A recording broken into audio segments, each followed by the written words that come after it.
The Kragnar Empire had conquered over 100 worlds with ruthless efficiency. They had subjugated the warlike Targlons of the Andromar Nebula, shattered the mighty fleets of the Zyferi Dominion, and reduced the proud civilization of Zog 9 to nothing more than a galactic tourist attraction. Their conquest of Earth was supposed to be a mere formality, a quick and decisive strike that would add yet another planet to their growing dominion. That's why Warlord Vroxan the Mighty was already preparing his victory speech when the invasion fleet entered Earth's orbit. "Prepare for planetary domination," Vroxan declared, standing tall in his ornate battle armor. His scales gleamed in the dim blue glow of the command deck. "The humans are technologically primitive, their defenses laughable. I expect full planetary surrender by the end of the solar cycle." The bridge officers nodded in agreement. All the Kragnar Empire had technology centuries ahead of anything Earth possessed. Their energy shields could withstand nuclear blasts, their plasma rifles could incinerate entire battalions, and their soldiers were bioengineered for war. What could a bunch of mammals with outdated projectile weapons possibly do? Vroxan waved, a clawed hand dismissively. "Send General Slog to handle the invasion. This is beneath my attention." General Slog, a massive Kragnar with the intelligence of a slightly above-average space rock, saluted with enthusiasm. "It shall be done, Warlord. I will crush these feeble creatures with unparalleled efficiency." Vroxan nodded approvingly, and Slog turned to his officers. "Deploy the troops to a remote location. We shall use this invasion as a training exercise for our new recruits."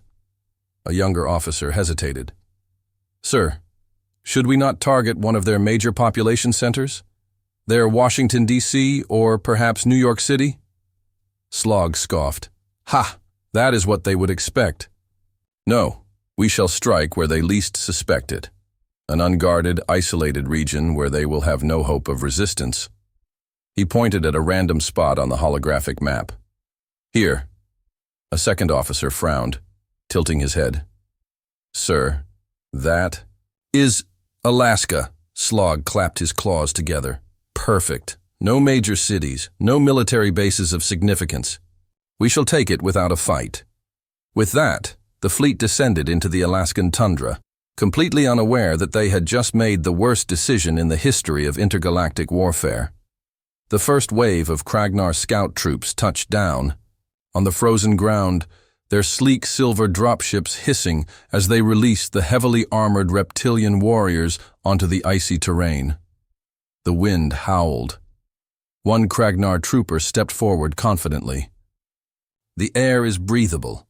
Gravity levels are within expected parameters. Our conquest begins Ah! His feet immediately shot out from under him, and he crashed flat on his back, his plasma rifle flying into a snowbank. Another soldier snorted in amusement. "Fool. You must adjust to the terrain." His foot hit an ice patch, and he went down like a sack of Kragnar potatoes. One by one, the elite warriors of the Kragnar Empire found themselves slipping, skidding, and flailing in every direction. By the time they managed to form a semblance of order, half of them were covered in snow, and at least 3 had suffered minor concussions. "Stand firm, you imbeciles!" barked the unit commander. "We are Kragnar! We do not—" A sudden, eerie sound filled the air. A low, menacing growl. It echoed across the tundra, deep and guttural. The Kragnars froze, their advanced helmets scanning the surroundings. "What was that?" one whispered. "I do not know." Another hissed. The sound came again, a slow rhythmic growl. It was growing closer. The squad raised their weapons. Their eyes darted from side to side. Then suddenly the sound shifted. No longer a growl, but a voice. A voice unlike any they had ever heard. Ba-ba-ba-ba to the bone. The Kragnars turned in unison. Up on a distant ridge, shrouded in snow and mist, a shadowy figure stood tall. A human. A massive one. Draped in furs, wearing mirrored aviators, and holding what could only be described as a massive, ancient-looking firearm. The Kragnars raised their rifles, but before they could fire, the figure lifted a strange rectangular device over his head. "Bap, bap, HFY. The air exploded with the sound of George Thorogood's Bad to the Bone, blaring from what appeared to be an old-school cassette, Walkman hooked up to loudspeakers. The Kragnars panicked. "Sonic weaponry!" one shrieked. "Deploy countermeasures!" Another yelled. Then, without warning, the human pointed directly at them and grinned. What followed was pure chaos.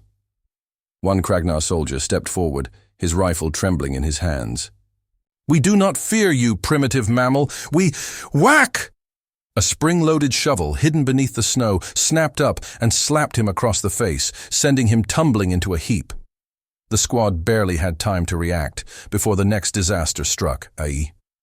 Nearby, Kragnar spotted movement in the snow and, thinking it was an enemy, immediately opened fire. Plasma bolts ripped through the frozen landscape, sending bits of ice flying everywhere.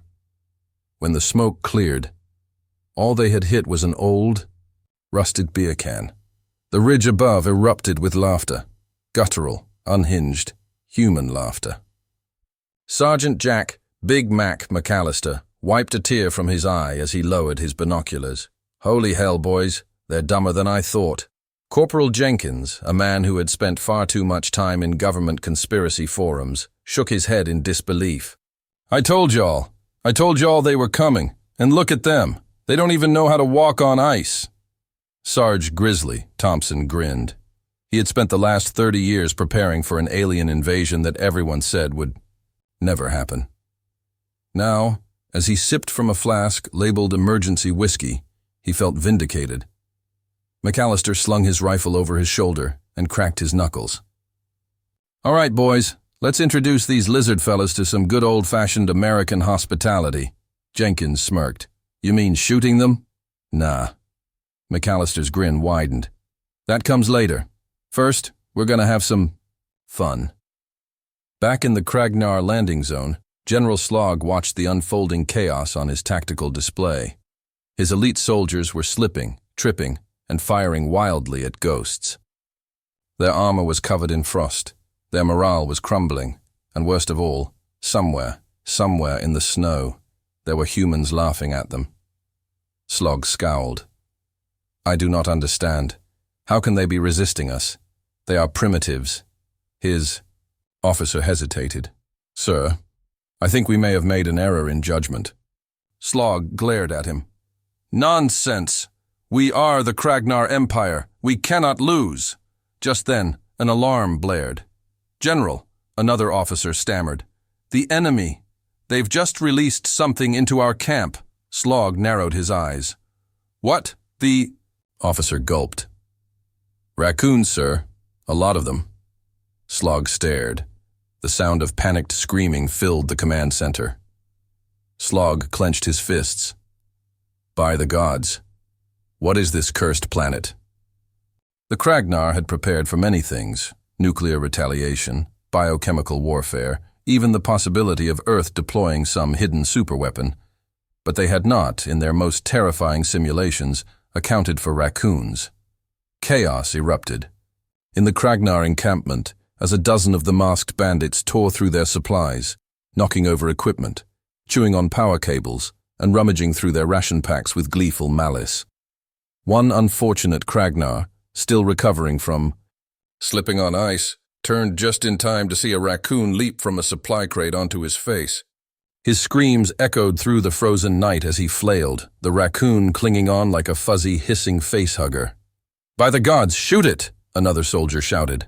Plasma bolts lit up the darkness, missing their target completely as the raccoon leapt onto another Kragnar's back and used him as cover. One soldier fired wildly and managed to hit a crate of volatile power cells. The resulting explosion launched 3 of them into a snowbank, where they lay groaning, half-buried, and utterly humiliated. Watching from a nearby hilltop, Sergeant Jack Big Mac McAllister, Corporal Jenkins, and Sarge Grizzly Thompson sipped their beers in quiet admiration. "Damn," McAllister murmured, tipping his bottle toward the battlefield. "Look at those little fellas go. They're real artists." Jenkins chuckled as he watched a particularly large raccoon yank a Kragnar's helmet off and scamper away with it. "Told y'all. That's Randy. He's a natural-born thief. Grizzly nodded. Trained him myself. Man's been lifting wallets since he was a kid. McAllister turned to his team. All right, let's keep him off balance. Next phase. You. Boys set up the decoys? Jenkins grinned. Oh yeah, we went all out. McAllister smirked. Then let's see how long these lizard boys last before they start crying. General Slog was not having a good night. He stomped through the encampment, slipping twice on the ice and once on something soft that he dearly hoped was just spilled rations. He was furious, humiliated, and increasingly concerned that these so-called primitive mammals were not behaving in a manner consistent with an easy conquest. These beasts must be controlled. He bellowed, swiping at a raccoon that was currently gnawing on his ceremonial sash. The creature hissed and darted away, vanishing into the chaos of screeching Kragnar warriors. An officer ran up, panting. Sir, the enemy has been spotted! Slog straightened, his frill flaring with anticipation. Finally, where? The officer hesitated. Over there. He pointed toward a clearing where, sure enough, human soldiers could be seen standing in the moonlight, their silhouettes sharp against the snow. Slog narrowed his eyes. There were dozens of them, fully armed, motionless, their helmets gleaming. He sneered. So they finally show themselves. Pathetic. Form up the battalion. We advance at once. The Kragnar warriors, still shaken and raccoon-bitten, hesitated. But Slog's glare was enough to get them moving. With a great roar, the Kragnar charged forward, plasma rifles raised, their heavy boots crunching through the snow. They were 20 meters away. 15. 10 Slog raised his rifle. Wipe them from existence. He pulled the trigger, and his plasma bolt tore clean through the nearest human soldier. The soldier wobbled, tottered, and then crumbled into a pile of snow. Slog blinked. The entire battalion froze. One of the Kragnar warriors stepped forward, prodding another soldier with his clawed hand. It, too, collapsed, revealing a crude snowman with a military helmet perched on top. Silence. Are we fighting sculptures? One of the Kragnars asked in confusion. Another warrior experimentally kicked over a snowman. It fell apart instantly, revealing nothing more than a stick, an old beer can, and a sign written in crude, blocky letters. You lizard boys sure are dumb. Slog's frill twitched. He exhaled sharply, his breath misting in the cold. They are mocking us, he seethed. Another Kragnar pointed to a different snowman, which had been crafted to hold up an obscene hand gesture. Sir, this one is insulting our honor. Slog turned to his troops. Destroy everything. The Kragnars, eager to vent their frustrations, unleashed absolute hell upon the field of snowmen. Plasma bolts tore through ice and powder. Snow exploded in all directions, and within minutes, nothing remained of the enemy forces but craters and scorch marks. Panting from exertion, Slog surveyed the destruction. He grinned triumphantly. See? The humans are cowards. They fear us so much that they send statues to fight in their place. One of his officers scratched his head. Sir, if they were statues, where are the real soldiers? Slog froze. A slow, mechanical whine filled the air.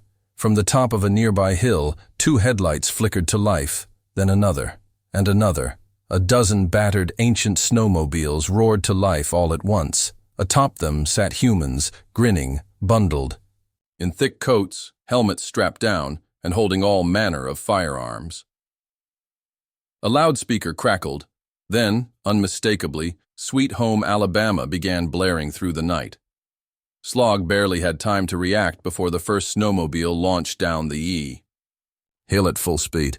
McAllister revved his engine, gripping the handlebars of his snowmobile tightly as he led the charge down the icy slope.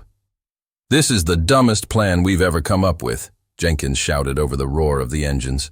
McAllister whooped. And yet it feels so right. The Kragnar, still reeling from the snowman deception, turned just in time to see a horde of humans barreling toward them at breakneck speed. One Kragnar raised his rifle to fire, only to be T-boned by a snowmobile and sent flying into the nearest snowbank. Another tried to dodge, slipped on ice, and was promptly plowed over by Grizzly, who cackled as he whizzed past. "Yeehaw, lizard boys!" McAllister skidded his snowmobile sideways, kicking up a spray of powder, before leaping off mid-motion. He tackled a Kragnar to the ground, and with one well-placed punch, sent the poor bastard into unconsciousness. Jenkins, meanwhile, had hacked into the Kragnar comms, and was now broadcasting "Take Me Home, Country Roads" at full volume directly into their helmets. Within minutes, the Kragnar formations dissolved into chaos. Some tried to retreat, only to slip on the same patches of ice they had struggled with earlier. Others dropped their weapons in sheer confusion, unable to process why or how this was happening. One Kragnar, sobbing, threw down his rifle and yelled, "I did not sign up for this!" Another curled into a ball and whispered, "I want to go home." And yet, amidst all the madness, General Slog refused to back down. Through sheer force of will, he remained standing in the middle of the battlefield, plasma rifle in hand, refusing to retreat. McAllister saw him, their eyes locked. "Come on then, you big scaly bastard," McAllister muttered, cracking his knuckles. "Let's dance." Slog raised his rifle. McAllister reached into his coat and pulled out his weapon of choice, a single, perfectly packed snowball, and with a flick of his wrist, he hurled it straight at Slog's face. The snowball struck General Slog square between his reptilian eyes. There was a long, frozen moment where time seemed to stop. The Kragnar commander, once proud and mighty, now stood rigid with an expression of pure, unfiltered betrayal.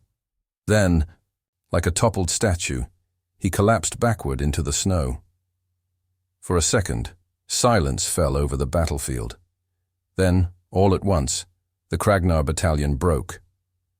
The remaining troops, seeing their leader felled not by a plasma blast, not by an explosion, but by a snowball, let out a collective, anguished wail of despair.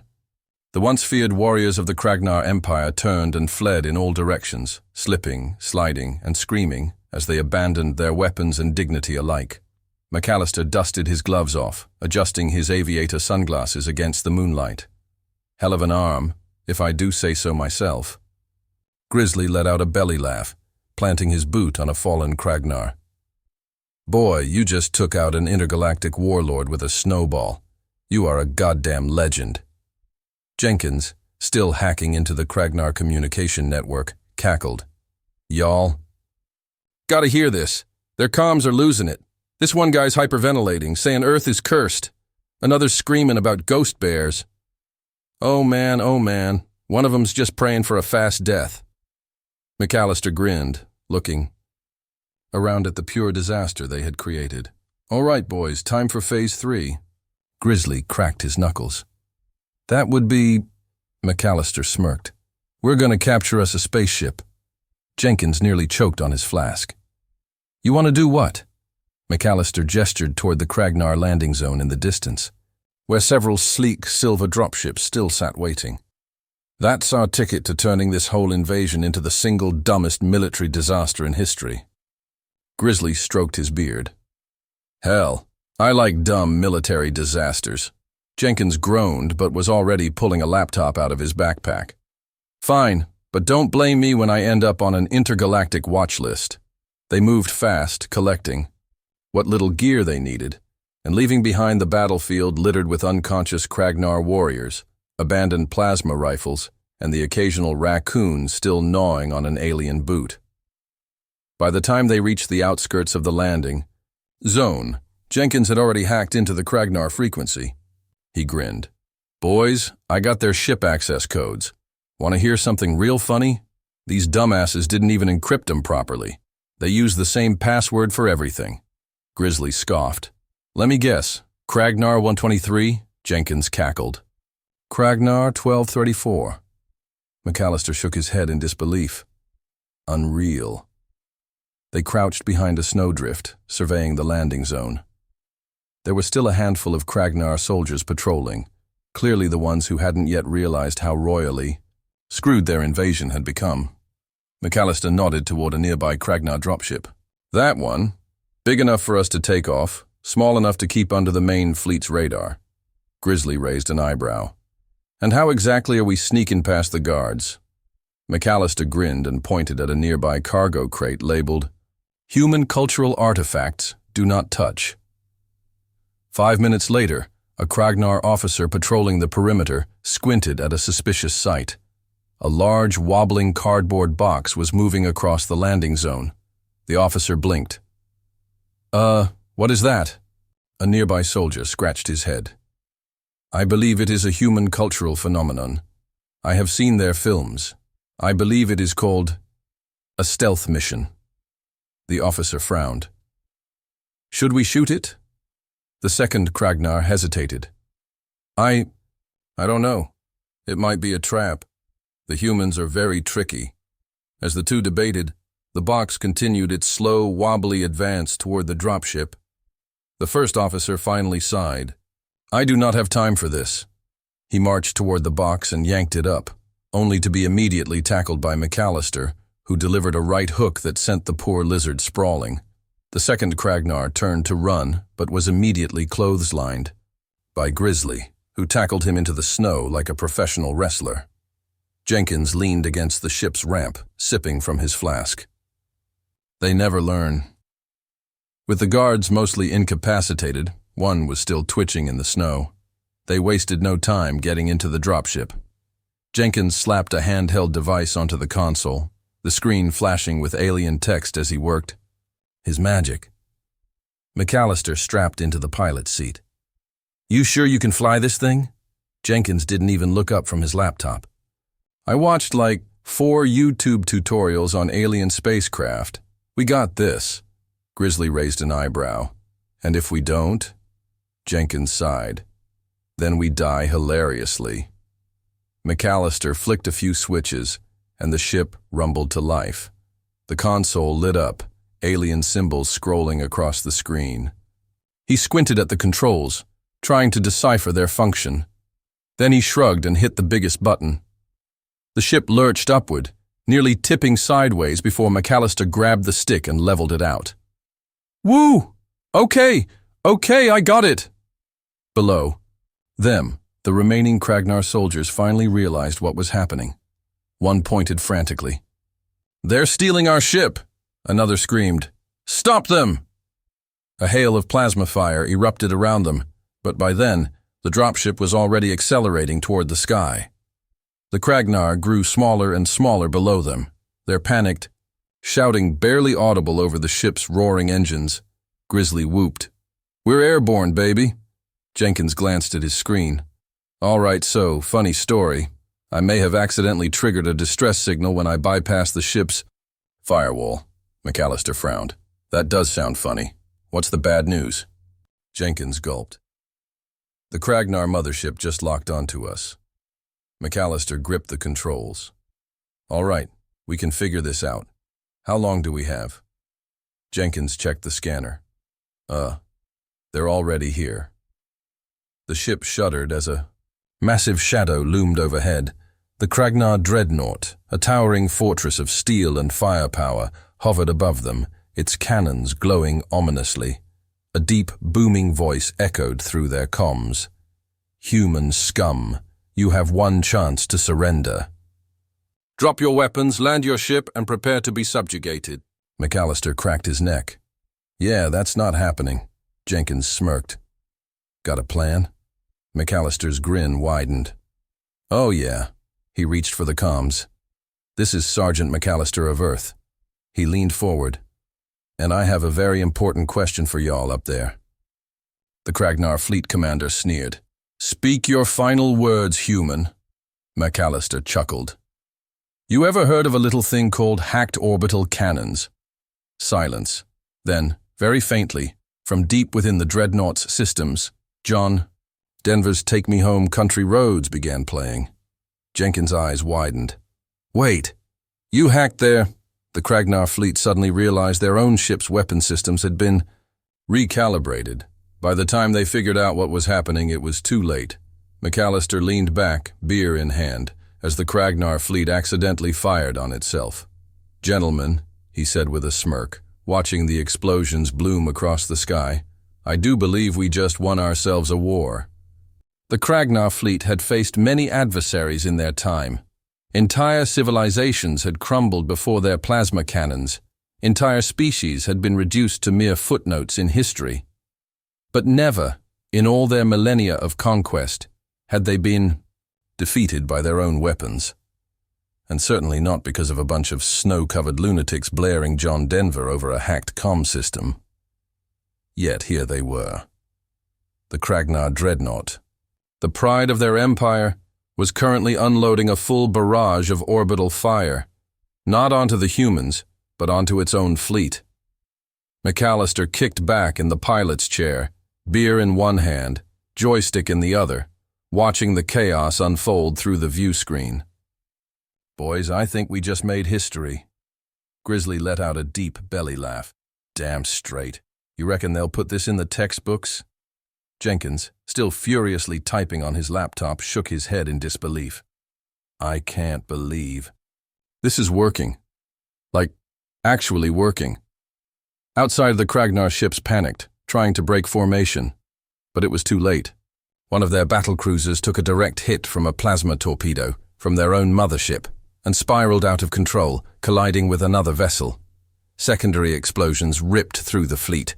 On the Kragnar flagship's bridge, Warlord Vroxen was not having a good time. "What is happening?" he roared, his frills flaring in sheer fury. A nervous technician cowered before him. Sir, it appears that the humans have, somehow, taken control of our targeting systems." Vroxen's nostrils flared. "Impossible. Our encryption is impenetrable." The technician hesitated. It appears our default password was not changed. The humans may have guessed it." Vroxen's expression darkened. "Are you telling me our entire invasion is being undone because of a password oversight?" The technician swallowed hard. "Yes, Supreme Warlord." Vroxen trembled with rage. "Then override it. Shut them out." "We're trying, sir, but the human hacker, Jenkins, the technician gulped, has changed our security questions."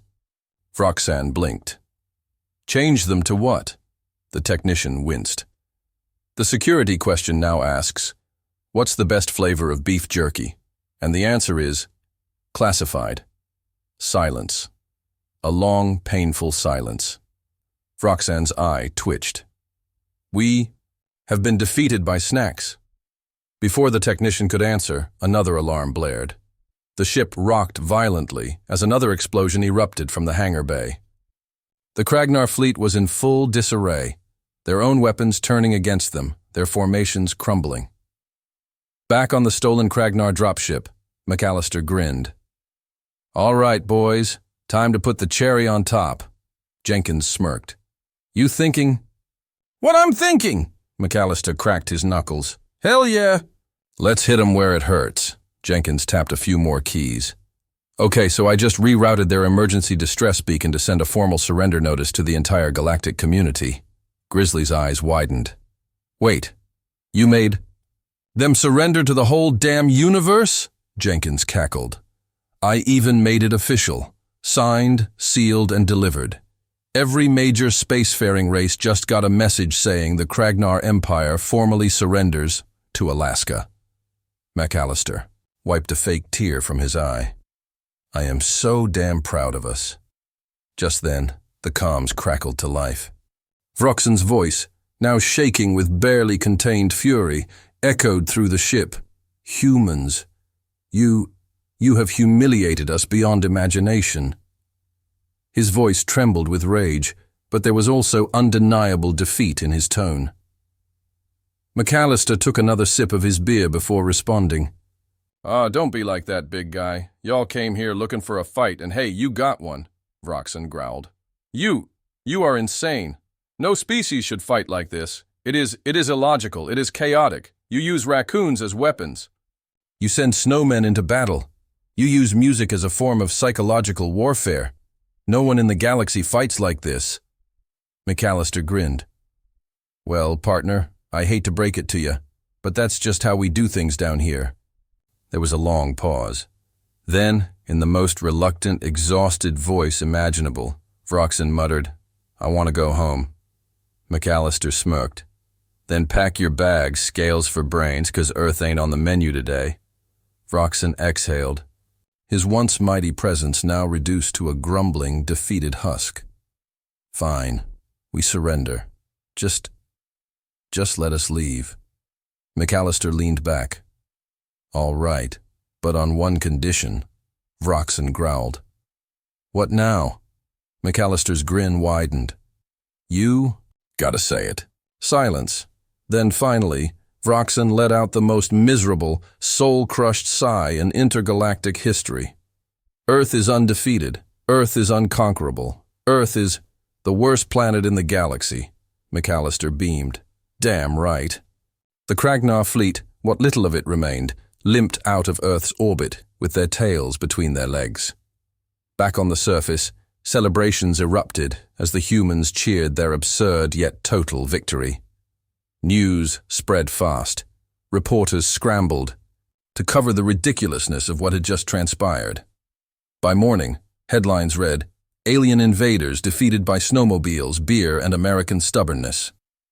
Earth declared off-limits after intergalactic incident involving raccoons. Alaska single-handedly defeats space empire, demands free beer for life. A week later, the Galactic Council held an emergency meeting and officially banned Earth from ever being invaded again. The official ruling cited the battle as a tactical disaster beyond comprehension and a strategic humiliation so severe that it would be considered unethical to put another species through it. Meanwhile, Warlord Vroxen was stripped of his title and reassigned to the most dishonorable role in the Kragnar military, intergalactic supply logistics. He now spent his days filing inventory reports on nutrient paste shipments. Back in Alaska, McAllister and his crew were hailed as legends. A new bar was opened in their honor, and a statue of Randy the raccoon was erected in the town square. One evening, as McAllister nursed a beer at the bar, a young reporter approached. "Sergeant." "McAllister, do you think the Kragnars will ever come back?" McAllister smirked, tipping his hat. "Not in a million damn years."